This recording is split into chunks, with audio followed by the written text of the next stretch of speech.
It was the kind of morning all police officers had from time to time. But even so, P.C. Howell-Watkins of London's Metropolitan Police was feeling a bit hard done by. For one thing, he was short of sleep. He had worked a busy night shift, and even before he went on nights, his new baby, Gaynor, had made sure that he wasn't getting enough rest. Not that he begrudged her the attention, he loved her to death, but it took its toll. Then, this morning, when his shift had ended and he was looking forward to breakfast, followed by a nice, long lie-in while his wife Mary looked after Gaynor for a few hours, his desk sergeant had had other ideas. Sergeant Lees had ordered him to take himself off home at the double, change out of uniform into his best suit and tie, and present himself at the Old Bailey in time for a trial set to begin at 10:30. It wasn't the first time this had happened, just one of the more inconvenient. P.C. Watkins had a skill that the Met and the courts in London had need of from time to time. He was a native Welsh speaker. Welsh speakers who had dealings with the police or the courts in England were generally quite capable of speaking English, but they sometimes chose not to, usually without giving advance warning.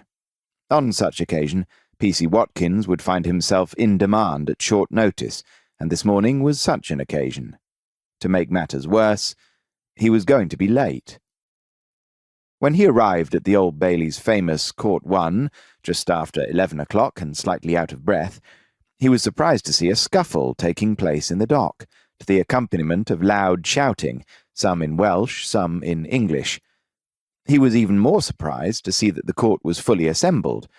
A High Court judge, resplendent in his wig and red robes, on the bench, barristers in their wigs and gowns, a jury of 12 citizens, 10 men and 2 women in the jury box, an array of clerks, ushers, and other court staff, and 1 or 2 men in suits who, to Watkins' practised eye, looked like plain-clothes police officers.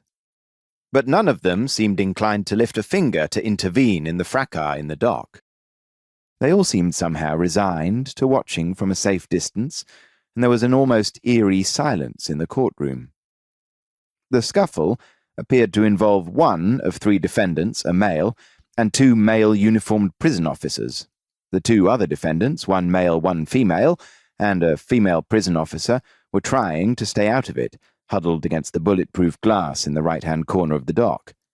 Sergeant Lees had not told him what case he would be dealing with, but as soon as he heard that a Welsh interpreter was needed in Court 1 at the Bailey, he knew. He considered, briefly, what to do, whether to report to someone or just make his way forward. He could see no point in standing back.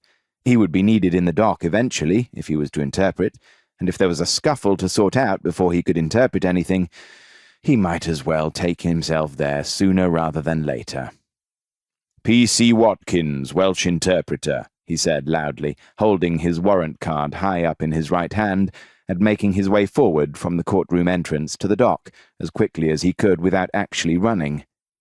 He repeated what he had said, in English and Welsh, several times, and saw that he had the attention of those in the dock. Some conversation began at last among those in court, and some semblance of normality was restored. The female prison officer quickly unlocked the door of the dock, opened it just wide enough to allow him to enter, then closed and locked it again hurriedly. The scuffle was winding down as a result of his appearance. The 2 prison officers released the defendant with rough final shoves, and all 3 of them started to adjust their clothing and tentatively feel the places where blows had landed. All 3 men had red marks on their faces where bruises would begin to show before long.